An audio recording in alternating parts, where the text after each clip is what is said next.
நேசிதான தகப்பனே, இந்த வேலைக்காக வெளிநாடுகளே நாங்கள் துதிக்கிறோம், ஸ்தோத்திரிக்கிறோம்.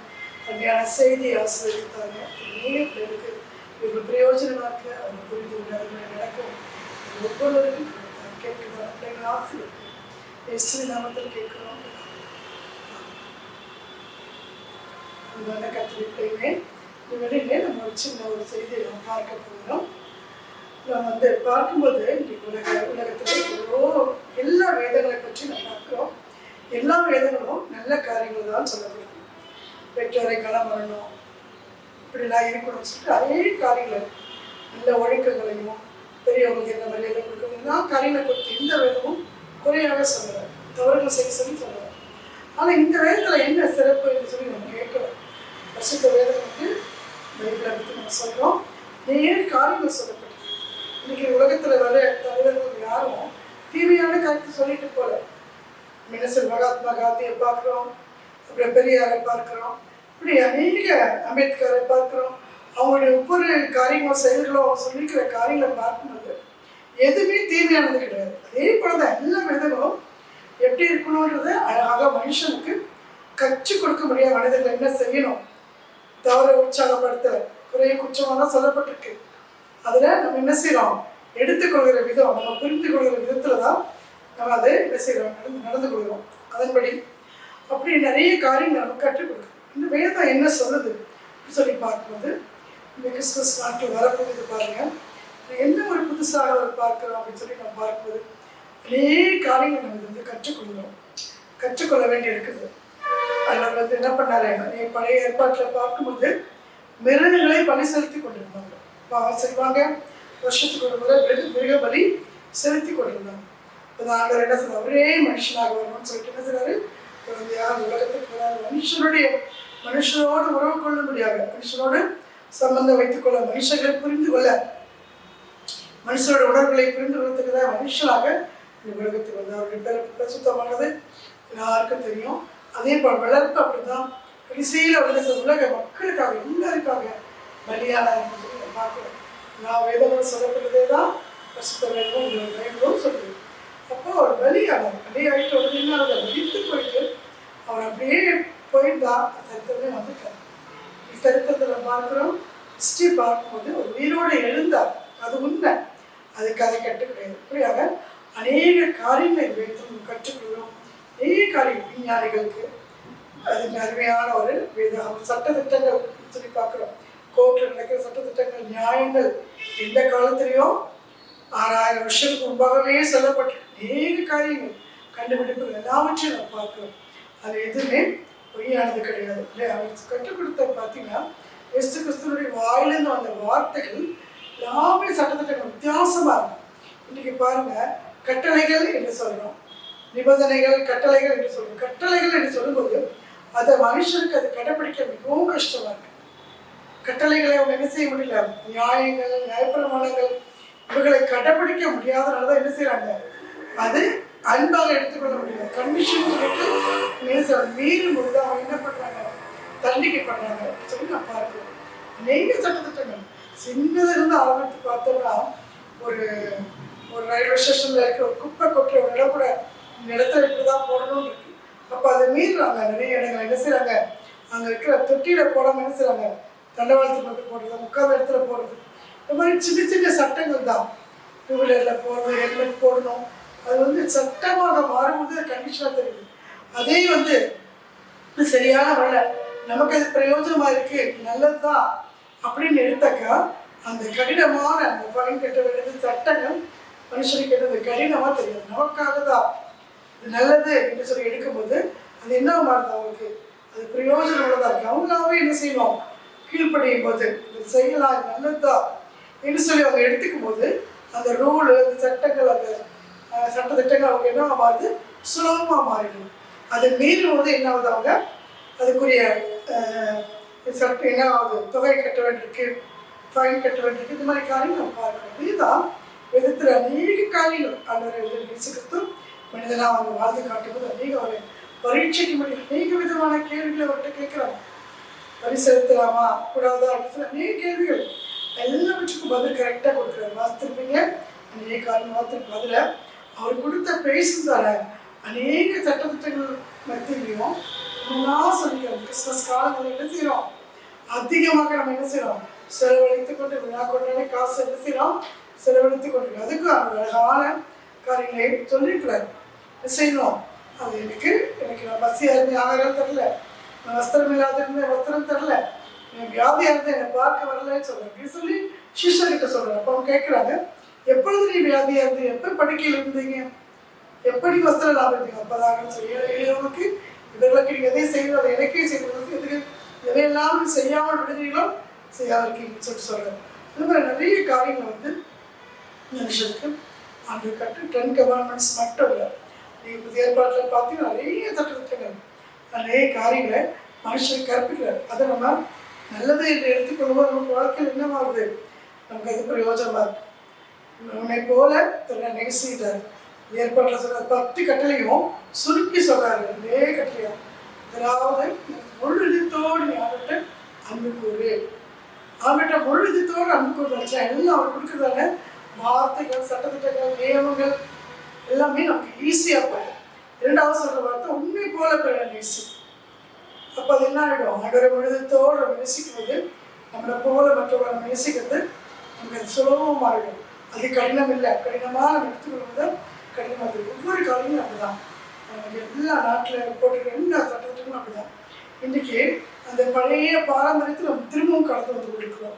நீங்கள் கவனித்து பாருங்கள், அநேக காரியங்கள் பெரியவங்களை இடம் பண்ண வேண்டாம், அவங்க வார்த்தைகளை கேட்க வேண்டாம், வயதானவங்க என்ன செய்யணும்? பொறுமை தரணும், அவங்கள மாட்டக்கொட்டாயில போட்டு ஒதுக்கி வச்சிடணும். பெரியவங்க பேசணும், அவங்களுடைய அனுபவங்கள் அவங்களுடைய ஆலோசனைகள் மிகவும் பிரயோஜனம். சட்டத்திட்டங்கள் எல்லாமே அவங்ககிட்ட இருந்தால் வந்துருக்கு.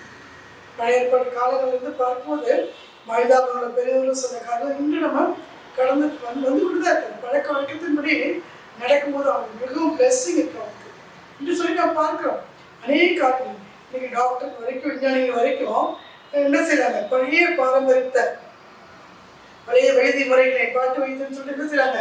சொல்றாங்க. பெரியவங்களுடைய காரியங்களை பெரியவங்களை தூக்கி தூர ஒதுக்குறது, அவங்க ஆலோசனைகளை கேட்காம இருக்கிறது, அவங்களை மாட்டுக்கட்டாயில தூக்கி போட்டுக்கணும், தனிப்பட்ட முறையில் ஒத்துக்கணும், அவங்களுடைய ஆலோசனை கேட்கக்கூடாது. ஒரு கூட்டம் என்ன செய்து கொண்டிருக்குது? அவங்களுடைய படிப்பு அறிவு ஞானம் அவங்க என்ன கொண்டு போட்டுருக்குது? அந்த மாதிரி காரியங்கள் விஞ்ஞான காலங்களில் இந்த கம்ப்யூட்டர் காலங்களில் என்ன செய்து கொண்டிருக்குது? அவங்க கொண்டு போய் கொண்டிருக்குது. அநேகரோட வாய்ப்புடைய வார்த்தைகள் அவனுடைய ஆலோசனைகள் மிகவும் அதே தான் எதிர்த்து சொல்லப்படுது. அதான் பழைய பஞ்சாங்கங்கள் சொல்கிற மாதிரி பழைய காரியங்களை இன்றைக்கி எடுத்து அதை பயன்படுத்தி கொண்டிருக்கிறாங்க. எவ்வளோ பெரிய விஞ்ஞானிகளாக இருந்தாலும் பெரியவங்களுடைய வார்த்தையை அவங்க இன்னும் கனம் பண்ணிக்கொண்டு அதை எடுத்துட்டோ பயன்படுத்த ஆரம்பிச்சிடுவாங்க. அதே மாதிரி தான் அந்த வேதத்தில் சொன்ன அநேக காரியம் நமக்கு உன்னை போல பிறனை நேசிடுறது, ஏழையின் உதவி செய்ய சொல்கிறது, அநேக காரியங்கள் நம்ம வேதத்தில் பார்க்குறோம். அவைகளெல்லாம் கடைப்பிடித்து கொண்டு வரணும். அநேக காரியங்களை கற்றுக்கொண்டு இப்போ அதை பற்றி என்ன செய்து கொண்டிருக்கிறாங்க? செய்து கொண்டு தான் இருக்கிறாங்க. அதில் ஒரு முக்கியமான விஷயம் நம்ம பார்க்குறோம். அநேக காரியம் நம்ம கற்றுக் கொடுத்துருக்காரு. அதில் ஒரு முக்கியமான காரியத்தை நம்ம பார்க்கும்போது மன்னிப்பு என்றதான ஒரு காரியத்தை நாம் பார்க்கிறோம். இந்த வருஷமும் இந்த வருடம் முழுவதும் 2024 வருடம் கடந்து போகுது. நம்முடைய வாழ்க்கையில் போக போகுது. ஒரு இரவு போல கடந்து போச்சு. 90 சங்கீதம் பார்க்கும்போது அழகாக சொல்லப்படுறாங்க. எப்படிப்பட்ட நாட்கள் நம்முடைய வாழ்க்கை திரும்பி பார்க்கும்போது பயங்கர கொடுமையான காலங்கள் கடந்து வந்திருக்கிறோம். இன்னைக்கு மரணத்துக்கு ஒரு வயது கிடையாது, ஒரு குறிப்பிட்ட நேரம் கிடையாது. யார் மதிப்பாங்கன்னு சொல்ல முடியாது. குழந்தைகள் வாலிபர்கள் தான் மதிப்பாங்க, வயதானதான் மதிப்பாங்க அப்படின்றதே கிடையவே கிடையாது. அப்படிப்பட்டதான மோசமான ஒரு கட்டத்திலே காலகட்டத்தில் நம்ம என்ன செய்து கொண்டிருக்கிறோம்? போய்கொண்டிருக்கிறோம். இப்போ நம்ம பார்க்கும்போது அநேக சட்டத்திட்டங்களும் கட்டளைகளும் கொடுக்கப்பட்டிருக்கு. இந்த 10 கட்டளையை அந்த 2 கட்டளையை சுருக்கி காட்டுறாரு. முழுதத்தோடு ஆண்டு அன்பு கொள்ளணும், உன்னை போல பிறனை நேசிக்கணும். 2 செய்துட்டீங்கன்னா அந்த 10 கட்டளை உங்கள் வாழ்க்கையில் வந்துடும் என்று சொல்லிதான் நேசித்து நம்ம கற்றுக்கணும். இந்த இடத்துல பார்க்கும்போது ஒரு காரியங்களை குறித்து பார்க்குறோம், யோசனை குறித்து பார்க்குறோம். யோசனை வாழ்க்கையில் பார்த்தீங்கன்னா சிறு வயதிலே அவன் தகப்பன் அவனுக்கு அன்பாக இருந்தார், அவனுக்கு மச்சமாக இருந்தான்னு சொல்லி இடத்துல பார்க்குறோம். அவன் சொப்பனம் பார்த்து கொண்டிருப்பான், சொப்பனம் பார்த்து சொல்லி கொண்டிருப்பான். அப்போ அவன் மேலே என்ன ஆகிட்டாங்க? சகோதரர்கள் பொறாமப்பட்டாங்க. அப்போ அவன் மேலே அளவுக்கு அதிகமான ஒரு பிரியம் வச்சதுனால, அவன் மேலே அதிக அன்பு வச்சதுனால அதனால அவன் மேலே ஒரு பொறாமை கொண்டாங்க. அதில் நடந்த விஷயம் என்ன? அவனை ஒரு சகோதரன் குழியில் போடுறாங்க. அதுக்கப்புறம் குழியில் வேண்டான்னு சொல்லி கொடுத்த குழியில் போடக்கூடாது, கஷ்டப்பட்டு கடிச்சிட்டோம் அவனை என்ன செய்றாங்க, மேலே எடுத்துட்டு அந்த எகிப்துக்கு விற்று போனாங்க. காசுக்கு, வெள்ளி காசுக்கு விட்டுறாங்க. அப்போ அங்கே போகும்போது என்ன செய்யலாம், இந்த ராஜாவுக்கு சில ஆலோசனைகளை கொடுக்குறாங்க. அந்த இடத்துல என்ன ஆயிடுது, நமக்கு பஞ்ச காலங்கள் வரும்போது தானியங்களை என்ன செய்யணும், நம்ம சேர்த்து வைக்கணும்.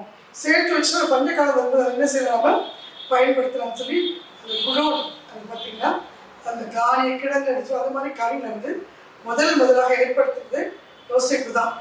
அந்த ஆலோசனை கொடுக்கும்போது அது மிகவும் பிரயோஜனமாக இருக்குது. அதுபடி செய்கிறாங்க. அப்படி நிறைய அவனுடைய ஐடியா படி அந்த ராஜா நடந்து மந்திரியோடைய பதவி கிடைக்குது. கொஞ்ச நாட்கள் இஸ்ரேல் நாட்டுக்கு என்ன வந்துச்சு, இராத பஞ்சம் வந்துச்சு, பயங்கரமான பஞ்சம். அப்போ எகிப்திலே நிறைய தானியங்கள் இருக்கு, அநேக கிடைக்கும் சொல்லி என்ன செய்யறாங்க, புறப்பட்டு வராங்க. அவங்களுடைய கூட பிறந்தவங்க அவங்க அப்பா அனுப்புறாரு. ஆனால் அவங்க இருக்கிறாங்கன்னு தெரியாதபடி அவங்க வராங்க. நம்ம அந்த இடத்துல பார்க்கும்போது அவன் என்ன செய்யறான், கண்டுகொள்ள அவனுடைய வஸ்திரமும் அவனுடைய தோற்றமும் மந்திரியுடைய அந்த வஸ்திரங்கள் என்ன செய்யற சகோதரனுக்கு தெரிந்து கொள்ள முடியல. ஆனால் சகோதரனுடைய அந்த எளிமையான தோற்றம் அவளை பார்த்தோன்னு அவனுக்கு தெரிஞ்சது. அவன் என்ன செய்யறான், அன்பின் சோதனைகளை சொல்லலாம். அந்த இடத்துல சரி அநேகருக்கு தெரியும். அப்படி பார்க்கும்போது அந்த அன்பின் டெஸ்ட் அவன் வைக்கிறான். கடைசியில் அவன் என்ன செய்யறான், அவனால் அடக்கிக் கொள்ள முடியாதபடி அந்த எகிப்தில் உண்டாக என்ன செய்யறான், யாரையும் லைன் படி பெரியவங்க சொன்னவங்க உட்கார வச்சு என்ன செய்யறான், அவங்க கதறி அழுது அந்த இடத்துல அவ்வளோ பெரிய துரோகத்தை செஞ்ச தன் சகோதரர்களுக்கு என்ன செய்யறான், மன்னிக்கிறான். இடத்துல ஒரு பெரிய விஷயம். இதெல்லாம் வேதத்தில் வாசிக்கிறது வந்து நிறைய காரியங்களை வாசித்து கதையாக வார்த்தை நம்ம முடிக்கிறோம். ஆனால் அது ஒரு ப்ராக்டிக்கலாக நான் பார்க்கும்போது முடியுமா என்று சொல்லி நம்ம யோசிக்கணும். இது நம்மளால முடியுமா, முடியணும், அதுதான் முடிக்கணும்ன்றதான் செய்து காட்டணுன்றது அவனுடைய கட்டளை. ஆண்டவர் சொல்றாரு, சிஷ்யர்களை பார்த்து புதிய ஏற்பாட்டில் பார்ப்போம் சொல்றாரு மன்னிக்கணும்னு சொல்றாரு. அப்போ எத்தனை முறை மன்னிக்கணும்னு கேட்குறாங்க, சிஷ்யர்களை கேட்குறாங்க. 7 தடவை மன்னிக்கணும் அப்படின்னு சொல்றாரு. அது மட்டும் இல்லை, நம்ம சத்துருக்களை நேசிக்கணும்னு சொல்றாரு. இன்னைக்கு அநேகருக்கு மன்னிக்கிறது ரொம்ப சுலபம். எதுல சொல்லப்போனா தனக்கு பிடித்தவங்களுடைய குறைகளை மட்டும் மன்னிப்பாங்க. தன்னை சார்ந்த தன்னுடைய கூட பிறந்தவங்க அநேகர் அப்படிதான். ஆனால் என்ன செய்வாங்கட்டா, இந்த கடவுளுடைய குடும்பத்தாரையும் மாமியார் மாமனாரையும் புருஷனுடைய கூட பிறந்தவங்களையும் மனைவியுடைய கூட பிறந்த மனைவியுடைய குடும்பத்தையும் அப்படி அவங்களால சிலரால் மன்னிக்க, தன்னுடைய பிள்ளைங்க தன்னுடைய கூட பிறந்தவங்க தன்னுடைய மக்கள் மருமக்கள் அப்படின்னு சொல்லிட்டு என்ன செய்வாங்க, மன்னிக்க முடியும் அப்படி சொல்லி நினைக்கிறாங்க. அவனுடைய வார்த்தை என்ன சொல்லுதுன்னா, சத்துருக்களை கூட நேசிக்கணும். அதுக்கப்புறம் சில சத்துருக்கள் வீட்டாரே நம்ம எவ்வளோ காரியம் அவங்களுக்காக செய்திருப்போம், அவங்க பிரயாசப்பட்டிருப்போம், விட்டு கொடுத்துருப்போம். அவங்க நமக்கு திருப்பி செய்யலை, நேசிக்கல, அன்பு காட்டல, நம்மளை துரோகிக்கிறாங்க, நம்மளை குறித்து தூஷிக்கிறாங்க அப்படின்னு சொல்ல அப்படிப்பட்டவர்களும் கூட பண்ணிக்க சொல்றாரு.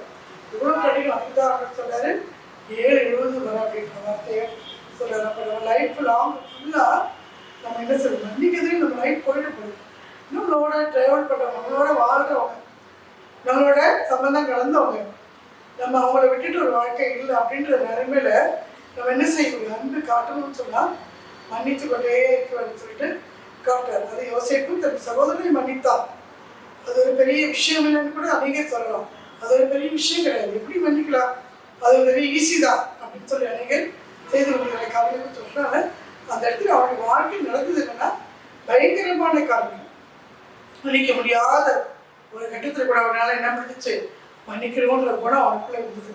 இது பிரத்யேகமாக அவன் கொடுக்கறதால அன்பின் கட்டளை. இந்த கட்டளை இந்த வருஷங்கள் முழுவதும் என்னுடைய வாழ்க்கையில் எனக்கு விரோதிகளே கிடையாது, நான் யாரையும் பகைச்சதே இல்லை, இனிமேலுக்கு வர போகிற காலங்கள் அப்படிதான் இருக்க போகிறேன் அப்படின்னு சொல்லி நம்மளால் சொல்ல முடியுமானது நம்மை ஆராய்ந்து பார்க்கணும். இப்போ பெரிய ஆளுகளாக இருக்கலாம், பெரிய பதவியில் இருக்கலாம், பயங்கர பட்டதாரிகளாக இருக்கலாம், விஞ்ஞானியாக இருக்கலாம், அறிவாளியாக இருக்கலாம், பெரிய மந்திரி பதவியில் இருக்கலாம், எப்படிப்பட்டவங்களா கூட இருக்கலாம், இல்லை குடும்பத்துக்கு நம்மளால தான் என்ன ஆகுதுன்ற ஒரு நிலைமையில கூட இருக்கலாம். ஆனாலும் நமக்கு இந்த மாதிரி விடாதிசைகள் இருக்கான்னு சொல்லிட்டு நம்முடைய வாழ்க்கையில் இது பழைய வருஷம் முடிய போகுது. வருஷத்தில் நம்ம என்ன செய்து கொள்ளணும், சுத்திகரிப்பை பண்ணி என்ன செய்து கொள்ளணும், அதுலேருந்து நம்ம விடுதலை ஆகணும். அந்த வசனத்துக்கு அந்த வார்த்தைக்கு ஆண்டவர் கொடுத்த அந்த கட்டளைக்கு நம்ம என்ன செய்யணும், கீழ்ப்படிய முயற்சிக்கணும். இன்னொரு காரியம் நம்ம பார்க்கும்போது இன்னொரு இடத்துல பார்க்குற பாருங்க, அது யோசிப்பு அப்படி பண்ணாரு கரெக்டு, அது சகோதரங்க அப்படின்னு கூட நம்ம சொல்லலாம். இந்த இடத்துல யாத்திராகம் 10-17 பார்க்கும்போது ஒரு வார்த்தை சொல்றாரு, பார்வான்னு கேட்குறேன் யோசிக்கிறதுல இந்த முறை இந்த ஒரு முறை நிறைய முறை கேட்குறாரு, ஆனால் இந்த ஒரு முறை மட்டும் என்ன மன்னிச்சிடு. நிறைய முறை அவன் ஏமாற்றுவான், துன்புறுத்தி கொண்டே இருப்பான், இஸ்ரவேல் ஜனங்களை துன்புறுத்தி கொண்டே இருப்பான். மோசே போராடி போராடி போராடி ஆண்டவர்கிட்ட கேட்டு கேட்டு அநேக அற்புதங்களை செய்யும்போது அந்த தேசத்துல வாதைகள் வரும் பாருங்க. பனிஷ்மெண்ட் கிடைக்கும் போது அவன் என்ன சொல்லுவான், திரும்ப மன்னிப்பு கேட்பான். ஜனங்களை விட்டுறேன், கொடுமைப்படுத்த மாட்டேன், கொத்தடிமைகளை பண்ண மாட்டேன், ஜனங்களை விட்டுறேன், ஆண்டவர் ஆராதிக்க பலி செலுத்த விட்டுறேன்னு சொல்லுவான். அப்படின்னு சொல்லிக்கொண்டே இருப்பான், மன்னிச்சுக்கிட்டே இருப்பார். கடைசியில் நான் என்ன செய்யும்போது என் இந்த ஒரு முறை கூட மன்னி அந்த வசனத்தில் பார்க்கும்போது யாத்திராகம் 10:17 அந்த ஒரு முறை மாத்திரம் என்னை மன்னிச்சிடும். அப்போ இந்த ஜனங்க பண்ணுற ஆர்ப்பாட்டம் கொடுமைகள் அந்த மோசையை ரொம்ப வேதனையாக இருக்கும். எனக்கு எவ்வளோ முரட்டாட்டமுள்ள ஜனங்களை அவர் வழி நடத்தி கொண்டு வராரு, ராஜா கிட்ட போராடுறாரு, ஆண்டவர்கிட்ட கேட்குறாரு. அந்த இடத்துல அவர் சொல்கிற வார்த்தை பார்த்தீங்கன்னா, மன்னிக்க செய்யணும், உபயோகம் செய்தவர்களுக்காக நம்ம ஜெபிக்க உதவி செய்யணும். ஜெபிக்கிறது மட்டும் இல்லை, உதவியும் செய்யணும், மன்னிக்கவும் செய்யணும். இவ்வளோ பெரிய ஒரு கஷ்டமான காரியம் பாருங்க. மன்னிக்கிறது கூட ஈஸியாக மன்னிச்சிடலாம், அவங்களுக்கு உதவியும் செய்யணும், அவங்களுக்காக ஜெபிக்கவும் செய்யணும். இது எவ்வளோ பெரிய பிரயாசமான ஒரு காரியம் என்று சொல்லி பார்க்கும்போது அந்த இடத்துல மோசே சொல்கிறாரு, என்ன கேட்குறாருன்னா, ஆண்டவரையோட புத்தகத்தில் என் பேரை கிறுக்கி போடுங்க. இந்த ஜனங்களை நீங்கள் மன்னிக்கலன்னு சொல்ல, நீ மன்னிக்கலன்னு சொன்னால் எனக்கு முடியத்துல பங்கே வேண்டாம் அப்படின்னு சொல்ல முடியுமா? ஒரு குடும்ப தலைவன் அல்ல ஒரு தேசத்து தலைவன் ஒருத்தர் நடத்துகிறவங்க, எனக்கு அந்த ஜீவன் வேண்டாம், எனக்கு முடித்துல பங்கே வேண்டாம், நீங்கள் நேசிக்க வேண்டாம், என்னோட பேரை நீ கிறுக்கி போட்டுருங்க, நான் நம்மளோட ராஜ்யத்துக்கே நான் வரல, என்ன நீங்கள் தள்ளிடுங்க, ஏன்னா இது அப்படின்னு பருத்து பேச முடியுமா? இன்னைக்கு யாரோட வீட்டில் அந்த மாதிரி சமூகம் ஒரு கொடுமையான ஒரு காரியம், ஒரு அப்படிப்பட்ட ஒரு மன்னிப்பு கொடுக்க முடியுமா? என் தம்பிக்கு, என் அண்ணனுக்கு, என் சகோதரிகளுக்கு ஒரு ஸ்டாக்கியம் இல்லை, ஒரு துக்கம்னு சொல்லும்போது நான் எதுக்கு உயிரோடு இருக்கணும்? எனக்கு வேண்டாம், ஜீவன் எனக்கு வேண்டாம், அவர்களையும் ஆசிர்வதிங்க, அவங்களுக்கும் கொடுங்க, அவங்களையும் நேசிங்க அப்படின்னு சொல்லிட்டு அவங்ககிட்ட சொல்ல முடியுமா? அந்த வார்த்தை எத்தனை பேர் நம்ம சொல்லியிருப்பாங்க நம்ம வாழ்க்கையில், அவங்களும் நல்லா இருக்கணும், அவங்க எப்படியோ போட்டோம் என்று நினைக்கக்கூடியது இல்லை. அப்படிப்பட்டதான வேதம் நமக்கு சொல்லலாருக்கு கொடுக்கப்பட்ட கட்டளை பயங்கரமான கட்டளையாக இருக்கு. அந்த மோசே சொன்ன வார்த்தையை கவனிங்க, என் பேரை புத்தகத்தில் வந்து கிழித்து போடுங்க, இந்த மக்களை நீங்கள் மன்னிக்கலன்னு சொன்ன ஆண்டவர்கிட்டயே போராடுறாரு. இவ்வளோ ஒரு அருமையான வார்த்தை. அந்த மாதிரி வார்த்தை நம்மளுடைய வாழ்க்கையில் வந்திருக்கா? நம்ம யாருக்கெல்லாம் இப்போ நம்ம சகோதரங்களே ஒரு பங்கு கொடுக்குறாங்க அப்படின்னு சொன்னால், என்னுடைய சகோதரன் கொடுக்கலன்னா எனக்கு வேண்டாம், எனக்கு அந்த பங்கு தேவையில்லை, அவனையே நேசிங்க, அவனையும் நீங்கள் ஆதரிக்கணும், நேசிக்கணும், கொடுக்கணும் அப்படின்னு சொல்லிட்டு ஒரு அன்பு பாராட்டுற ஒரு இடம். வித்தியாசமான ஒரு அந்நியர், இது வந்து சொந்த சகோதரனுடைய காரியம் இல்லை, இது அந்த அரசனுக்கும் மோசைக்கும் சம்பந்தம் இல்லை. அவ்வளோ வேதனைப்படுத்துகிற அதனுடைய ஜனங்களை படித்து பார்க்கும்போது பயங்கர கொடுமைகளாக இருக்கும். அத்தனை விதமான வாதைகளை ஆண்டவர் அனுப்புகிறாரு, துன்பங்களை கொடுக்குறாரு. பனீஸ்வர் அப்பெல்லாம் திரும்பவும் கடினப்படுவான், திரும்பவும் என்ன செய்வான், அந்த மக்களை கொடுவான், கொத்தடிமைப்படுத்துவான், வேதனைப்படுத்துவான். ஆனால் அந்த ராஜாவுக்கு வேண்டியவன் இன்னும் ஒரு முறை பண்ணின்னு சொல்லும்போது வாதாடி ஆண்டுகிட்ட கேட்குறோம், கெஞ்சிடுறோம். அந்த இஸ்ரேல் ஜனங்களுக்காக இந்த வார்த்தை சொல்லுவோம். அந்த ஒரே சொல்றாரு, இந்த ஜனங்களை நான் என்ன செய்தேன், என்னுடைய கர்ப்பத்தில் சுமந்து பெற்றவனான்னு கேட்கிறாரு. ஒரு பெற்ற தாய்க்கு உள்ளதான ஒரு குணங்கள் மோசை காணப்படுது. புதிய ஏற்பாட்டில் பார்க்கும்போது பவுல் நம்ம தகப்பனுடைய இடத்துல வச்சு பெரும்போடு வரட்டுமா கண்டிஷன் பண்ணுறாரு. உபதேசங்கள விஷயங்களை பெரும்போடு வரட்டுமா சபையை பார்த்து கேட்குறாரு. ஒரு தாயாக பழைய ஏற்பாட்டில் மோசையை ஒரு தாயாக பார்க்குறோம், புதிய ஏற்பாட்டில் நம்ம பவுலை பார்க்குறோம். இப்படியாக நம்முடைய வாழ்க்கையில் எத்தனை பேருக்காக நம்ம வாழ்ந்துருக்கிறோம், எத்தனை வருஷம் வாழ்ந்தோம், எத்தனை வருஷம் என்னென்ன செய்தோன்ற காரியங்கள் அவனுடைய கட்டளையை நம்ம மனப்பூர்வமாக அன்பின் கட்டளையாக எடுத்து அவனுடைய பிரயாசத்தின் மத்தியிலும் கடுமையான சோதனைகள் மத்தியும் நம்ம ஜெயிச்சிருக்கிறோமா? நம்ம என்ன செய்கிறோம், எந்த விதமான முடிச்சு எத்தனை வருஷம் செஞ்சோம், எவ்வளோ படங்கள் அவனுக்காக செலவு பண்ணோம், என்னென்ன செய்தோம், நமக்கு சமாதானம் இருக்கா, எல்லாரோட நம்ம ஐக்கியமாக இருக்குமா, அன்பாக இருக்குமா, எத்தனை பேரை மன்னிச்சிருக்கோம், குற்றமையாளர்களும் மன்னிச்சிருக்கிறோமா, இல்லை நமக்கு நம்மளை பிடிச்சவங்க நம்ம சார்ந்தவங்களை மட்டும் மன்னிச்சுக்கிட்டு வாழ்ந்துருக்கிறோமா என்று சொல்லி நம்ம யோசிக்கும் போது நம்மளை தீர்மானம் பண்ணணும். சுத்திகரிப்பு ஆண்டுட்டு தினமும் பாவரிக்கை செய்யறதில்லை, இவைகளெல்லாம் இந்த வருஷம் பொழுது எத்தனை காரியங்கள் அவனுடைய கட்டளையை நம்ம கீழ்படுத்திருக்கோம் என்று சொல்லி நம்ம ஆராய்ந்து யோசித்து பார்த்து அவனுடைய கட்டளையில் இது ஒரு கட்டளை. புதிய ஏற்பாட்டில் அநேக சட்டத்திட்டங்களை அவர் கொடுக்குறாரு. அதில் மனுஷன் முக்கியமானது வாழ்நாள் முழுது நம்ம கடைப்பிடிக்கிறது, அன்பு செலுத்த வேண்டும், மன்னிக்க வேண்டும். கடைசி வரைக்கு எல்லையே டைமே அளவே கிடையாது, செய்து கொண்டே இருக்க வேண்டும் வாழ்நாள் முழுவதும். அதுதான் நமக்கு அவரு செய்து காண்பித்தார். மனிதனாக வந்து மனிதனுடைய பாடுகளை அவர் புரிந்து கொண்டு மனிதனுடைய சூழ்நிலைகளை புரிந்து கொண்டு அவரது நமக்கு அடிச்சுடலாக செய்து காண்பித்தார். அவருடைய அடிச்சுடலை நம்ம பின்பற்றி போய் கொண்டிருக்கிறோம். அவருடைய கட்டளைகளை நம்ம அதை எடுத்து நம்ம பயன்படுத்தி அதை ஒரு முறை 10 முறை எத்தனையோ முறை நம்முடைய வாழ்க்கையில ப்ராக்டிக்கலாக அதை எடுத்து நம்ம செய்யும்போது அதுக்கு நம்ம என்னவா முடியுது, நமக்கு அது ஈஸியாக முடியுது. ஃபஸ்ட்டு செய்வது கொஞ்சம் கஷ்டமாக இருக்கும், கடினமாக இருக்கும். அநேகர் இன்னைக்கு மன்னிப்பு கேட்பது ரொம்ப கஷ்டம். இன்னைக்கு குழந்தைங்களை அடித்து முழங்கால் கூட வச்சிங்கன்னா அது பண்ணிடுவாங்க. படின்னு சொல்ல படிச்சிடுவாங்க. 10 முறை எழுதிடுவாங்க. 5 முறை நீங்கள் பார்க்காம படித்து மனப்பாடம் பண்ணி சொல்லிடுவாங்க. முழங்கால் போட்டுருவாங்க, அடி வாங்குவாங்க, எல்லாமே செய்வாங்க. மன்னிப்பு கேளு அப்படின்னு சொல்லி ஒருத்தர் செய்யவே முடியாது. அவ்வளோ கஷ்டப்படுவாங்க. அதை நம்ம சின்ன குழந்தைங்களுக்கு பழக்கணும். சாரி கேட்கறது, மன்னிப்பு கேட்கறது, ஒருத்தர் உதவி செய்வது, தேங்க்ஸ் சொல்றது, வாழ்நாள் முழுவதும் அன்பின் கட்டளை. ஒரு கனம் பண்ணுறது, ஒரு மேன்மையை எடுத்து நம்ம மேன்மை நம்மளால தான் என்ன நடக்குதுன்னு நினைக்கவே கூடாது. வெறும் நம்ம மேன்மை இல்லாதபடி மற்றவர்களுக்கு அன்பினால நம்ம தாழ்ந்து போகுது. அன்பினுடைய பெரிய ஒரு டிபார்ட்மெண்ட் ஸ்டோரு 1 அதிகாரம் பார்க்குறோம். கலாத்திர 5 நம்ம பார்க்குறோம். அன்பு தான் முதலாவது. அது கீழே எல்லாம் வந்து அன்பை என்ன செய்ய, விட்டு கொடுப்போம், தாழ்ந்து போவோம், பெருமை பாராட்டாது, இருமாப்பாயாது, தற்பொழுது நடாது, சினமடையாது, தீங்கு நினையாது, அநியாயத்தில் சந்தோஷப்படும், சத்தியத்தில் சந்தோஷப்படும், சகத்தை தாங்கும், சகிக்கும், விசுவாசிக்கும். இவங்களெல்லாம் நம்ம வாழ்க்கையில நம்ம கடைப்பிடிக்கும். நமக்கு என்ன ஆகிடும், மன்னிக்கிறது மிகவும் ஈஸியாக. எப்படிப்பட்டவங்க முன்னாடி நிற்கிறவங்க, நம்மளை சார்ந்தவங்கள இப்படிப்பட்டவங்கன்றது நம்ம யோசிக்கவே மாட்டோம். நான் வச்சிடும். அந்த நேரத்தில் முக்கியமான ஒரு கட்டளை அன்பின் கட்டளை. அன்போடு சேர்ந்து தான் இதோ அந்த 1 எல்லா கட்டளைகள் சொல்லப்பட்டிருக்கோம். இதெல்லாம் நம்ம செய்ய வேண்டும், கட்டாயம் கொடுக்கப்பட்டிருக்கோம். அதே போல நம்ம மன்னிப்பு நம்ம வாழ்க்கையில் கடந்து வரணும். இந்த வருஷம் நம்ம எத்தனை பேரை மன்னிக்காமல் இருக்கிறோம், எத்தனை பேர் பகையோடு இருக்கிறோம், விரோதிகள் இருக்கிறோம், விரோதிகளே வைத்துக் கொண்டு வாழ்ந்து கொண்டிருக்கிறோம் அப்படின்னு சொல்லி நம்ம ஆராய்ந்து பார்க்கணும்.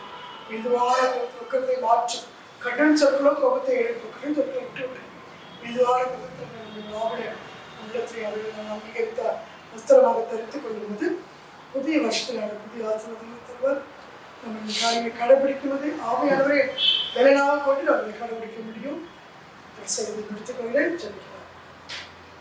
நெசிக்கதான தகப்பனை எங்களுடையப்பா, எங்களோட குடும்ப நேரமாக பேசி அநேக காரியங்களை கொடுத்து கற்றுக் கொடுத்து எங்கள் வாழ்க்கையில் அவர்களுபடி ஜீவிக்க, எங்களுடைய வாழ்க்கையில ப்ராக்டிக்கலாக அவங்களை நடைமுறை கொண்டு வர, எங்கள் வாழ்க்கையில நாங்கள் அவர்களை பிடித்து கொள்ள, அவர்களை கடைபிடிக்க உதவி செய்ய. புதிய வருஷத்தில் எங்கள் வாழ்க்கையில் ஒரு பிரயோஜனமாக இருக்க அநேக நாங்கள் வித்தியாசம் அவர்களை காலத்தில் திருவிழா கரங்களில் வகுப்பு கொடுக்கிறோம். இயேசு நாமத்தில் கேட்கிறோம்.